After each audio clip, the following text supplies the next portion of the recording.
안녕하세요, 여러분. 오늘은 오랜만에 요즘 읽은 책과 읽고 있는 책, 그리고 산 책들에 대해서 이야기하는 요즘 책 영상을 가지고 왔는데요. 꽤 오랜만인 것 같죠? 사실 이번 4월이랑 5월에 책을 그래도 나름 많이 읽기는 했어요. 근데 강의 때문에 읽었던 책들이 많아가지고 뭔가 읽어도 여전히 좀 부족한 것 같고 마음이 좀 초조해지더라고요. 정작 제가 읽고 싶어서 사고 빌린 책들은 거의 못 읽다 보니까 빨리 저거 읽어야 되는데 아직도 못 읽었네 하는 그 생각이 머릿속을 떠나질 않는 거예요. 그래서 이번 봄에는 좀 초조함 같은 걸 느끼면서 책을 읽을 수밖에 없었는데 그래도 그 와중에 만났던 그리고 마음에 남았던 책들이 있어서 여러분께 이렇게 소개를 하려고 합니다. 그러면은 바로 시작해 보도록 할게요.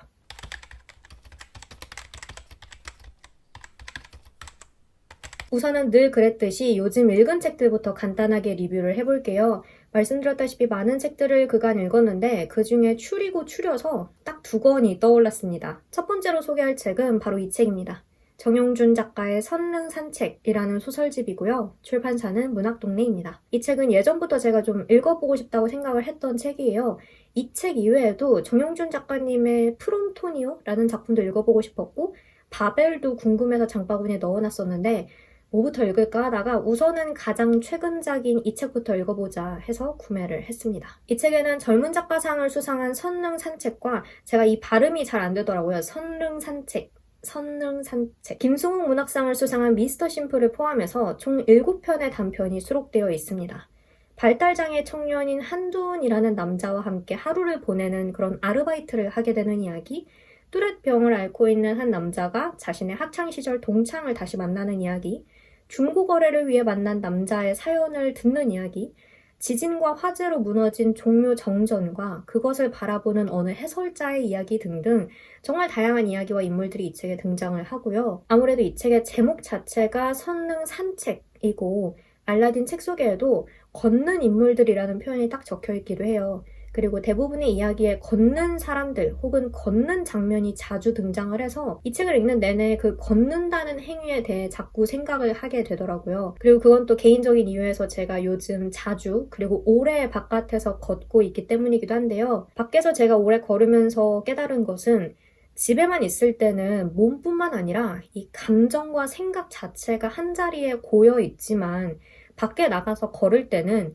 움직이는 발과 시시각각 변하는 풍경과 함께 제 생각도 같이 움직인다라는 거였어요. 그 마음속에 이 응어리진 거를 끌어안고 끙끙거리는 게 아니라 그것에 대해서 약간은 적당한 거리를 둔 위치에서 바라보고 때로는 이전에는 생각하지 않았던 것들에 대해서 좀 생각을 해보게 되기도 하고 요컨대 걸을 때 나는 느끼기보다는 생각한다라는 건데요. 이 책의 각 소설에서 인물들은 저마다의 상처와 아픔을 가지고 있어요.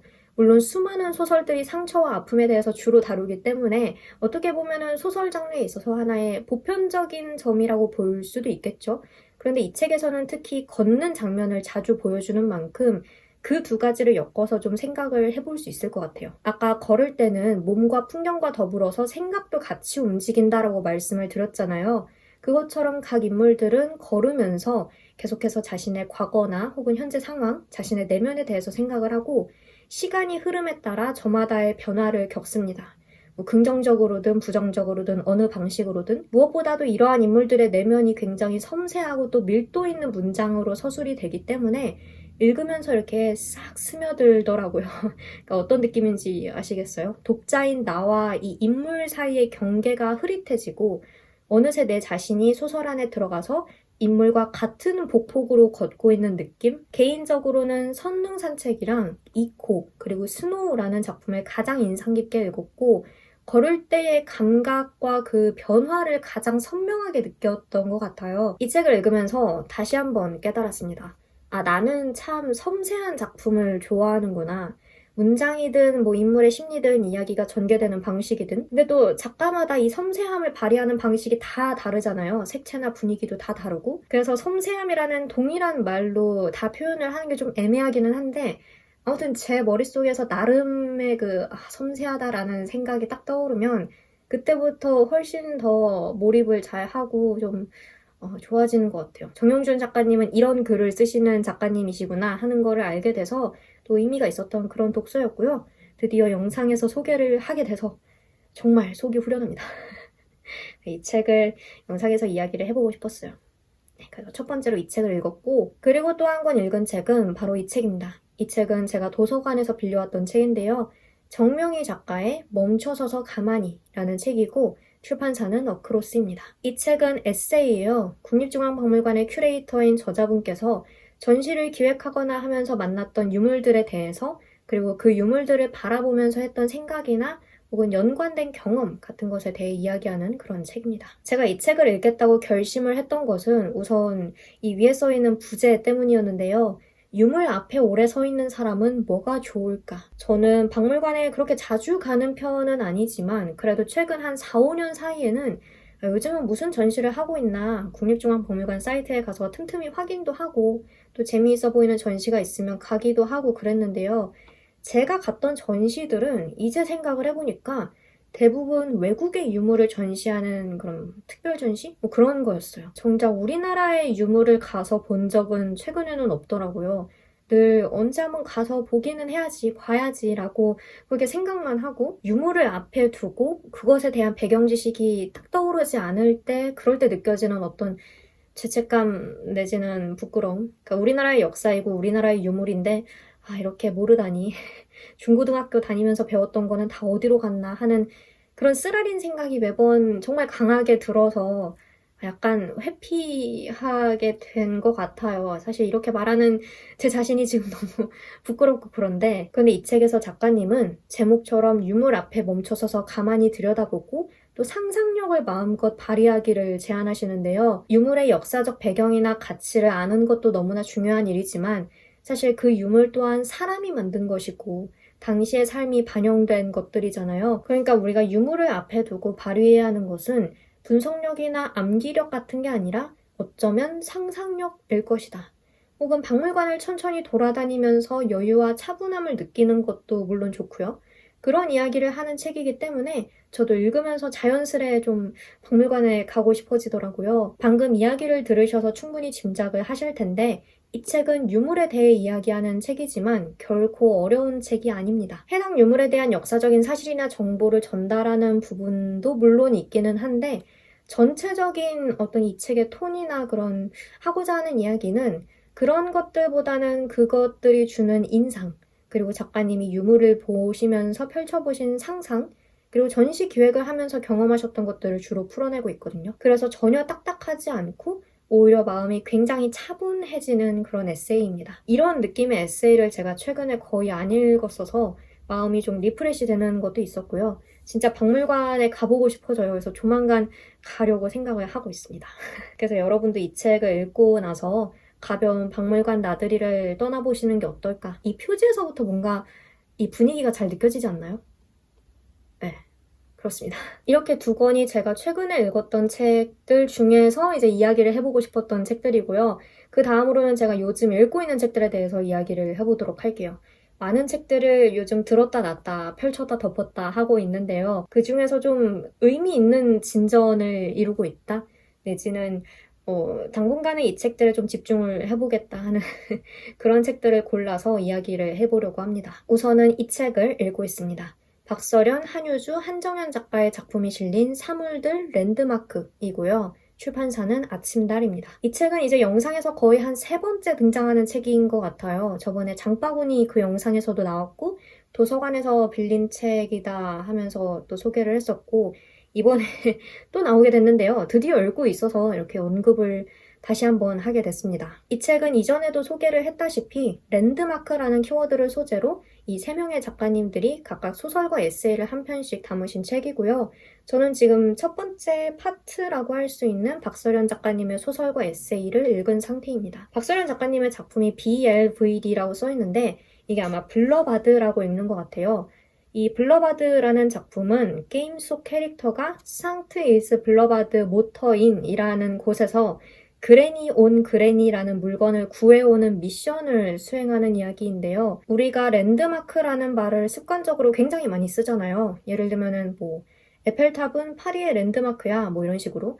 근데 사실 랜드마크가 탐험가나 여행자가 어떤 지역을 돌아다닐 때 원래 있던 장소로 돌아갈 수 있도록 해둔 표식을 가리키는 말로 처음 쓰였다고 합니다. 근데 저는 그 설명을 읽자마자 뭔가 소설적으로 써먹을 수 있는 아주 흥미로운 포인트가 된다라고 생각을 했는데요. 그러니까 단지 유명한 건축물이나 장소를 가리키는 게 아니라 원래 있던 장소로 돌아갈 수 있도록 마킹한다라는 점에서 이 서사가 탄생할 수 있는 가능성 같은 게 느껴지지 않나요?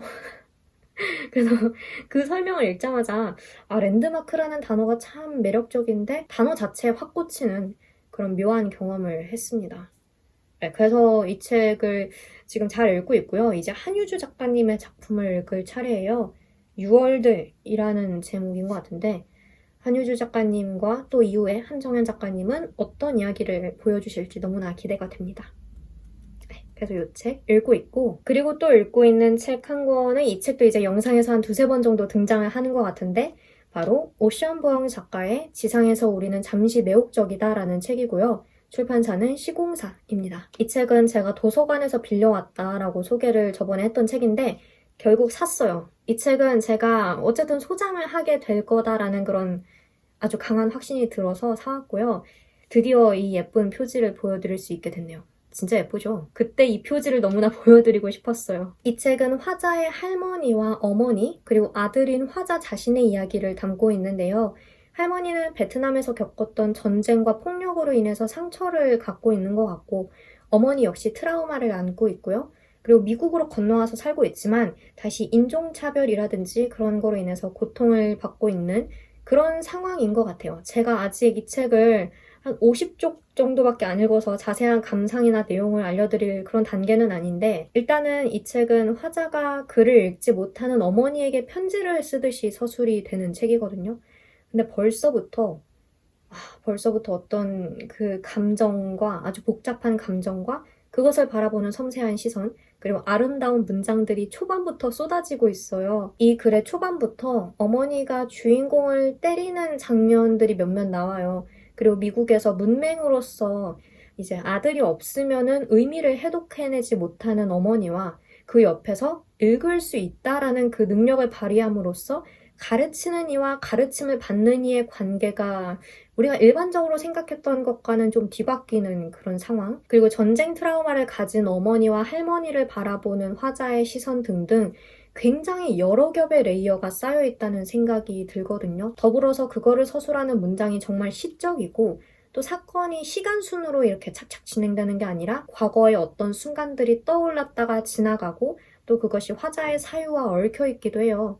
그래서 빠른 속도로 이렇게 막 후루룩 읽을 수 있는 그런 책은 아니거든요. 또 그러고 싶지도 않고 한 문장 한 문장 찬찬히 음미하면서 좀 읽고 싶은 책이고 그리고 각 상황에서 인물들의 내면이 굉장히 복잡할 거잖아요. 그리고 겪는 그 감정의 깊이도 굉장히 깊을 거고 그런 거를 좀 제대로 파악을 하면서 읽고 싶어요. 그래서 앞으로도 좀 숨을 고르면서 천천히 읽지 않을까 싶습니다. 그래도 영상에서 얼른 소개하고 싶기는 했어요. 이 책을 결국에는 샀다라는 것도 말씀을 드리고 싶었고 표지가 이렇게 예쁘다는 것도 말씀을 드리고 싶었고 그래서 비록 아직 아주 조금밖에 안 읽은 상태이지만 이렇게 영상에서 이야기를 해봅니다. 50쪽밖에 안 읽었는데 벌써 포스트잇이 이렇게 곳곳에 많이 붙기 시작했어요. 그래서 이 책을 다 읽고 나면은 아마 이 분홍색과 주황색 포스트잇이 여기 빼곡하게 차 있지 않을까 그렇게 생각을 하고 있습니다. 네, 그래서 이 책을 역시 읽고 있고요. 또 한 권 읽고 있는 책은 이 책입니다. 분위기를 좀 확 바꿔볼게요.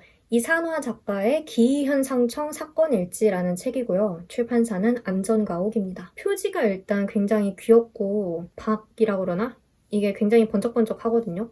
그것만큼이나 이 책의 설정 또한 사뭇 심상치 않은데요. 기이현상청이라는 게 문화체육관광부 산하의 기관이에요. 문화체육관광부 기이현상청, 뭔가 수상하고 기이한 그런 초자연적인 현상들, 또 그런 존재들을 관리하고 단속하는 그런 조직으로 설명이 되더라고요. 물론 실제로 존재하는 조직은 아니겠죠. 이 책은 기이현상청에서 서울특별시의 영적 균형을 아슬아슬하게 만드는 기이한 사건의 진실을 파헤치고 또 해결하는 그런 이야기를 담은 연작소설집입니다. 저는 지금 맨 앞에 두 작품, 노을빛과 주문하신 아이스크림 나왔습니다 라는 작품들을 읽은 상태인데요.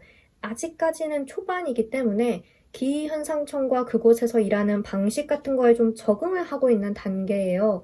아직은 이런저런 궁금증들이 있고 그것이 앞으로 이제 나올 이야기, 세 편의 이야기에서 좀 해소가 되지 않을까 싶은데 제일 재미있는 거는 지금까지는 문체부에 이런 기관이 있다라는 설정을 만들어낸 그 상상력 그리고 그곳 소속의 공무원이 이 현장에 나와서 환상적인 사건을 해결한다라는 그 설정 자체인 것 같아요.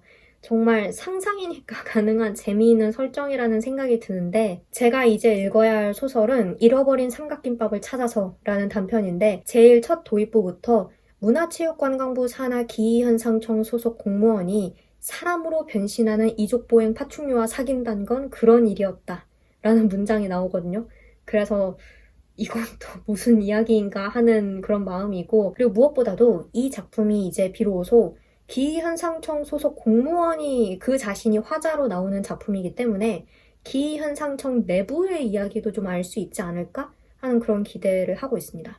앞에 그 아이스크림 얘기는 이제 기이한 일을 겪은 사람이 공무원을 맞이하면서 겪는 이야기였고요. 제일 처음에 있었던 노을빛인가? 그 책은 기현상청 소속 공무원은 아니었고 기획재정부인가? 어디 소속 공무원이었거든요. 그래서 이제야 비로소 이 조직 내부로 들어간다. 기발한 소재와 또 기발한 설정의 SF 소설 좋아하시는 분들은 이 책도 한번 확인해 보시면 좋을 것 같아요. 저는 사실 여기에 무슨 세종대왕이 등장하는 이야기도 있다고 책 속에서 얼핏 본 것 같거든요. 확실하지는 않지만 그래서 지금 굉장히 궁금해하고 있어요. 네, 그래서 이 책도 요즘 읽고 있다는 거 말씀을 드렸고요. 이 정도가 현재 유의미한 진행 상황을 보이고 있는 책들이라고 말을 할 수 있을 것 같아요. 마지막으로는 이제 요즘 산 책들에 대해서 이야기를 해볼게요. 요즘은 서점에 가서 혹은 온라인 서점에서 책을 사는 빈도수나 권수보다 도서관에 가는 빈도수와 도서관에서 빌리는 권수가 더 많은데요. 그 와중에 책을 또 아예 안 살 수는 없지 않습니까? 그래서 몇 권 좀 소박하게 사봤습니다. 우선 제일 첫 번째로 산 책이자 영상에서 너무너무 소개하고 싶었던 이 책은 바로 오스카 와일드의 도리언 그레이의 초상 1890이고요. 출판사는 미음사입니다. 여러분 이 표지 진짜 너무 멋있지 않아요? 저는 이 책의 실물을 보자마자 이거는 이 세상 멋짐이 아니다. 이거는 어떻게 이런... 손살문고로 나온 책이고요. 알라딘 책 소개를 보니까 그동안 도리언 그레이의 초상의 저본으로 활용되던 1891년 판본이 아니라 월간 리핑콧의 1890년에 게재된 최초의 판본을 바탕으로 작업됐다고 합니다. 이전에 무단으로 편집된 부분까지 모두 복원해서 담았다고 하는데요. 목차를 보니까 이 소설뿐만 아니라 데일리 크로니클의 리뷰와 오스카 와일드의 응답이라는 챕터도 있는 것 같아요. 그래서 여러 가지 읽을 거리도 함께 수록이 된 것 같고요. 이 모든 게 물론 너무나 좋지만 사실 저에게 가장 훅 다가온 것은 이 책을 제가 사야겠다라고 결심을 하게 된 것은 이 표지. 초상화가이자 얼굴을 그리다라는 책의 저자이기도 한 정중원 작가님이 작업하신 그림이라고 해요. 진짜 너무 멋있지 않아요? 이 사람의 마음을 꿰뚫어보는 듯한 이 눈동자와 구불거리는 이 머리카락 그리고 금박으로 가공된 디테일까지 정말 도리언 그레이 했을 때 제가 그간 막연하게 떠올려왔던 분위기와 색감을 완벽하게 드러낸 표지라서 이거는 정말 그간 도리언 그레이의 초상을 읽어보고 싶기는 했어요. 옛날에 제가 한번 책을 사둔 것 같은데 다시 팔았는지 아니면 아예 산 적도 없었는지 여튼 그래서 맨날 읽어야지 하고서 계속 까먹고 있었거든요. 근데 이번에 민음사 쏜살문고 시리즈로 그리고 이렇게 멋진 표지로 나와서 정말 이 책은 제가 고민도 하지 않고 샀습니다. 원래 읽으려던 작품이었지만 이 판본으로 샀다. 이 책이랑 같이 오스카 와일드의 아서 세빌경의 범죄라는 책도 쏜살문고로 같이 나왔어요. 그 책은 아서 세빌경의 범죄, 캔터빌의 유령, 모범적인 백만장자 이 세 단편을 엮은 소설집인데요. 근데 그 작품들은 제가 세계문학 전집에 오스카 와일드 작품선이라는 그 책이 따로 있잖아요. 그 책을 통해서 이미 읽었던 작품들이라서 따로 사지는 않았고 이 도리언 그레이의 초상 1890을 샀습니다. 정말 다시 봐도 너무 멋있네요. 이 책은 어디에 전시를 해두고 싶어요. 책장에다가. 그리고 또 산 책은 바로 이 책입니다. 이스마엘 카다레 작가의 피라미드라는 책이고 출판사는 문학동네입니다. 이 책은 알라딘의 이창셰 번역가님의 성함을 검색했다가 알게 된 책인데요. 5월 말에 출간된 따끈따끈한 문학동네 세계문학 전집입니다. 저로서는 두 번째로 산 이스마일 카다레 작가의 책이기도 하고요. 전에 이창실 번역가님이 번역을 하셨다고 해서 돌의 연대기라는 책을 샀었거든요. 그 책도 같은 작가님의 책인데 사실 그 책을 아직도 못 읽었어요. 그래서 지금 머릿속에 계속 그 책을 읽어야 되는데 하는 그런 조바심 같은 게 있는데 이 책은 살 수밖에 없어서 샀습니다. 이 소설은 고대 이집트를 배경으로 하고 있는데요. 파라오 쿠푸의 피라미드를 건설하는 이야기라고 합니다. 이 피라미드 건축 이야기를 통해서 전체주의 사회와 통치자와 지배계급의 그 기제가 어떻게 돌아가는지에 대한 통찰을 보여준다고 해요. 그리고 이 책의 제일 처음 시작이 파라오 쿠푸가 어쩌면 자신은 피라미드를 만들지 않을 수도 있겠다라는 말을 흘리자 이 말을 들은 왕궁 사람들이 무슨 재앙의 소식이라도 들은 양 얼굴이 어두워졌다 라는 그런 문장인데요. 사람들이 파라오께서 농담을 하신 거겠지? 라고 했다가 아닌 것 같은데? 하고 아니 어쩌면이라는 그 여지를 남겨두셨잖아 하면서 막 눈치를 봐요. 그게 첫 장면인데 뭔가 도입부부터 굉장히 재미있지 않나요? 제가 이 책을 사기로 결심했던 것도 바로 이 고대 이집트, 피라미드 그런 거에 관한 이야기라고 해서였는데요. 제가 어렸을 때부터 고대 이집트에 대한 이야기가 나오면 관심이 정말 많이 가는 편이었어요. 라고 말하기에는 사실 고대 이집트에 대한 책을 많이 읽은 건 아닌데 그래도 많은 고대 문명들 중에서 특히 이집트에 굉장히 흥미가 많이 갔고 초등학교 때 도서관에서도 막 관련 책들을 막 찾아보고 그랬던 기억이 있거든요. 근데 그거에 관한 소설 작품들은 사실 그렇게 찾기가 쉽지는 않더라고요. 그런데 이 책은 딱 그 피라미드 건축에 관한 이야기잖아요. 그래서 이 책을 발견을 하고 특히 이창실 번역가님의 번역이라는 걸 보고 전혀 고민하지 않고 샀습니다. 제가 왜 계속 번역가님에 대해서 얘기를 하냐면 이창실 번역가님은 제가 이전에도 말씀을 드렸지만 제 인생책인 분노의 날들을 번역하신 번역가님이시고요. 제가 온라인 서점에서 번역가님의 성함을 쳐서 신간도서를 확인하는 거의 유일한 번역가님이십니다. 그래서 네, 정말 정말 기뻐요. 지금 그 첫 장면이 머릿속에서 계속 이미지로 그려져가지고 너무 재밌어요. 어쩌면, 그 어쩌면이라는 단어 하나에 쩔쩔매는 그 왕궁 사람들의 모습이 떠올라서 참, 네, 그래요. 재미있는 책일 것 같고 그 다음으로 산 책은 바로 이 책입니다. 홍성욱 교수의 포스트 휴먼 오디세이라는 책이고요. 출판사는 휴머니스트입니다. 최근에 포스트 휴머니즘에 대한 이야기가 정말 많이 보이는 것 같아요. 포스트 휴먼이라고 하면 과학기술이나 의료기술, 공학 등이 발달을 하면서 인간과 기술, 그리고 기계 이런 것들이 융합되고 점점 더 그 경계가 흐려지는 것, 그런 새로운 인간이라고 거칠게 요약을 할 수가 있을 텐데 이와 관련해서 이제 우리들 각자 머릿속에 떠오르는 소설이나 영화들이 한 편씩은 있을 것 같아요. 포스트 휴먼이나 기존의 휴머니즘 그 이후를 상상하는 소설을 저도 많이 읽어봤는데 그렇다면 포스트 휴먼이라는 것에 대해서 이제는 좀 더 깊이 알아봐야 하지 않을까? 라는 생각이 들어서 이 책을 구매하게 됐습니다. 포스트 휴먼이나 트랜스 휴먼 같은 것에 대한 책을 제가 두세 권 정도 더 갖고 있기는 한데 걔네는 이론서들이거든요. 그래서 아무래도 좀 어렵게 느껴지더라고요. 그래서 비교적 쉽게 설명을 해주는 책부터 찬찬히 들어가는 게 좋지 않을까 해서 이 책을 사게 됐습니다. 물론 이런 요소들이 들어간 문학작품을 더 깊이 이해하기 위해서도 있지만 우리의 삶 전반에 있어서 포스트 휴먼이라는 것이 좀 다시 생각해보게 하는 계기가 될 것 같아요. 인간과 과학기술 그리고 기계가 융합한다라는 그 말만 들으면 어쩐지 미래의 일 혹은 SF 소설에서나 일어날 법한 일처럼 느껴지지만 인공지능이나 혹은 의료기술 같은 거를 생각을 해본다면 실제로는 이미 상당 부분 이루어져 있는 부분도 있고 그리고 나와 다른 존재를 어떻게 바라볼 것인가 하는 문제와 관련해서 당장 우리에게 윤리적인 고민을 많이 불러일으키기도 하는 것 같아요. 그리고 그간 우리가 당연하다고 생각해왔던 휴머니즘에 대해서 성찰하는 계기도 될 거고 이미 그런 성찰들이 많이 이루어지기도 했고 그렇기 때문에 포스트 휴머는 과학에 대한 이야기겠지 하고 그 분야를 한정지어 생각하는 게 아니라 인류의 새로운 삶 그 자체가 될 수 있다라는 인식을 가지고 접근을 해야 할 것 같아요. 사실 저도 잘은 모르지만 이런 생각들을 하게 되지 않을까 그렇게 기대를 하고 있고 더 잘 알고 싶어서 산 책입니다. 개인적으로는 판형이 좀 이렇게 작은 게 정말 마음에 드네요.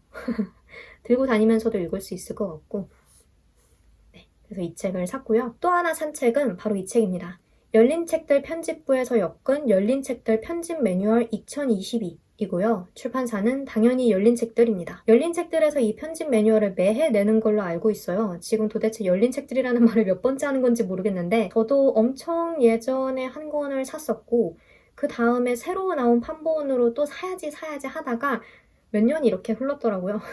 그래서 2022년 가장 최신 버전으로 샀습니다. 한글 맞춤법과 표준어 규정, 외래어 표기법부터 열린 책들 편집 및 판면 디자인 원칙, 책 제작 기초, 저작권이나 출판문화산업진흥법에 관련된 내용까지 그야말로 책을 편집할 때 필요한 거의 모든 내용이 실려있다 라고 해도 과언이 아닐 것 같아요.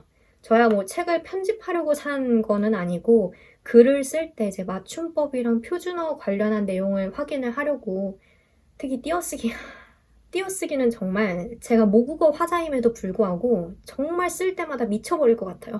이게 원칙이 있고 허용되는 게 있고 예외가 있잖아요. 뭐가 엄청 많아요. 그래서 저도 뭔가를 쓰려고 할 때 항상 옆에 사전을 이제 띄워놓고 쓰는데 헷갈리면 바로 검색해서 이제 수정을 하려고. 근데 정말 어떤 때는 사전을 찾아봐도 모르겠고 국립국어원에서 하는 말을 봐도 모르겠고 한글 프로그램에 그 빨간 줄 뜨는 거 있잖아요, 밑에. 그거를 봐도 도통 모르겠더라고요. 그래서 이 책의 내용을 참고해서 좀 더 정확한 그리고 가장 최신의 기준을 배우고 싶어서 네, 이 책을 사게 됐습니다. 근데 뭐 외울 수 있을지 잘 모르겠어요. 이렇게 제가 한번 쓱 봤거든요. 근데 정말 이 책의 정가가 8,800원인데 저는 교보문고에서 10% 할인을 받았고 그리고 무슨 적립금인가? 뭘 써가지고 더 저렴하게 샀거든요. 그래서 이 정도 가격에 이런 뭐라고 해야 될까? 그야말로 필요한 정보가 총망라된 매뉴얼을 살 수 있다는 게 너무 좋은 것 같아요. 그래서 평소에 글을 쓰시거나 혹은 맞춤법, 띄어쓰기 이런 게 특히 중요한 작업을 하신다 하시는 분들께는 한 권씩 소장하고 계시면 큰 도움이 되리라 라고 말씀을 드리고 싶고 개인적으로는 최근 몇 년간 나왔던 이 열린 책들 편집 매뉴얼 중에 올해 버전의 표지가 제일 예쁜 것 같아요. 이 색감의 대비도 그렇고 포스트잇이랑 여기 그리고 깨알같이 지우개가루도 그려져 있거든요. 앞으로 열심히 읽도록 하겠습니다. 제가 고등학교 때 제일 정말 힘들어 했던 게 그 제일 점수도 안 나오고 막 머릿속에 우겨놓고 싶어도 안 들어갔던 게 그 화법과 작문인가? 과목 이름이 그게 맞나? 아마 그런 막 그런 거 있잖아요. 이름도 몰라. 뭐야 그 문법 그런 거 따지는 그게 전 너무 힘들었는데 더 정확한 모국어 사용을 위해서 이 정도 공부는 해야죠. 그렇습니다. 마지막으로 산 책은 바로 이 책입니다. 김보미 작가의 난생 처음 베이킹이라는 책이고요. 출판사는 티라미수 더북입니다. 난생 처음 시리즈라는 시리즈가 있더라고요. 그 시리즈의 5번째 책인데 생각이 많은 날엔 빵을 구워요 라는 부제처럼 빵을 굽는 것에 관한 에세이입니다. 이 책에 대해서는 사실 며칠 전에 서점에 갔다가 정말 우연히 처음 알게 됐는데요. 제가 요즘에는 지출을 좀 줄이려고 노력을 하고 있기도 하고 또 사놓고 혹은 빌려놓고 안 읽은 책들이 워낙 많다 보니까 책 사는 거를 정말 많이 자제를 하고 있어요. 오늘 좀 한 4-5권 보여드리기는 했지만 진짜 많이 자제를 하고 있거든요. 그러다 보니까 언제부터인가 서점에 갈 때 마음이 좀 많이 쓰리더라고요. 궁금하고 또 사고 싶은 책들이 저기 산더미처럼 쌓여있는데 나는 여기 서서 막 이것저것 따지고 있고 이걸 사도 되나 사면 안 될까 막 이런 생각하고 있고 그러다 보니까 그 서점에서만 할 수 있는 우연한 만남? 그게 확 줄었어요. 그게 있잖아요. 서점에 가서 이렇게 한적하게 둘러보고 구경을 하는데 내용도 잘 모르고 작가도 잘 모르지만 왠지 첫인상이 좋다. 혹은 왠지 모를 호기심과 매력이 느껴진다. 해서 책을 사게 되는 그 막연한 어떤 설렘 같은 거? 그런 걸 많이 못 느껴서 아쉽던 차에 며칠 전에 서점에 갔는데 이 책을 우연히 발견을 한 거예요. 베이킹에 대한 에세이이기도 하고 이 표지에 그려진 그림들이 너무 귀엽기도 하고 손그림 스타일로 어쩐지 편한 마음으로 좀 부담 없이 읽을 수 있을 것 같다 해서 그래 그런 책이라면 이렇게 만나는 게 가장 어떻게 보면 가장 어울리는 그런 만남이 아닌가 해서 사게 됐습니다. 이 책의 뒤에 보면은 먹고 싶은 걸 마음껏 만들어 먹는 두려움 없는 빵순이 라이프라고 적혀 있는데요. 저는 뭐 빵순이라고 부를 만큼 빵을 많이 혹은 다양하게 먹는 편은 아니지만 베이킹 하는 걸 보는 걸 좋아해요. 제가 직접 하지는 못하고 이제 베이킹 하는 영상 같은 거를 굉장히 자주 보는데 베이킹에 대한 용어조모도 알 수 있을 것 같고 일단은 표지부터 너무 귀여운 책이라서 표지를 보고 있는 것만으로도 이 기분이 참 말랑말랑해지더라고요. 여기 좋은 제목이 있네요. 실패할 자유, 망하는 기쁨. 저에게 지금 필요한 것 같아요. 실패할 자유, 망하는 기쁨. 그렇습니다. 여기까지가 이제 제가 요즘 산 책들이고 새 책을 요즘 진짜 많이 자제하는 것 같아요. 사는 거를. 이게 최근 몇 주 동안 산 책들이거든요. 근데 사실 다음 주에 서울국제도서전을 갈 예정인데 지금으로서는 거기 가면 책을 많이 사겠지? 그래서 좀 아껴두고 있는 것도 있어요. 거기 가서 사자. 하늘에서 책 사라고 정말 돈이 쏟아졌으면 좋겠네요.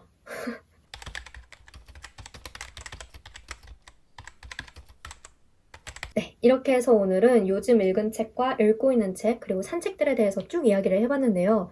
학기 말이 돼서 요즘 발등에 좀 불이 떨어져가지고 정신없는 하루들을 보내고 있는데, 그래서 영상 올리는 텀도 본의 아니게 조금 들쭉날쭉해진 것 같아요.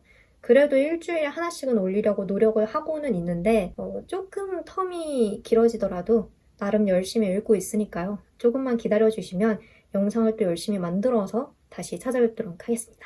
그럼 저는 여기서 이만 영상을 마치도록 할게요. 오늘도 영상 끝까지 봐주셔서 정말 정말 감사하고 우리는 다음 영상에서 다시 만나요. 빠이!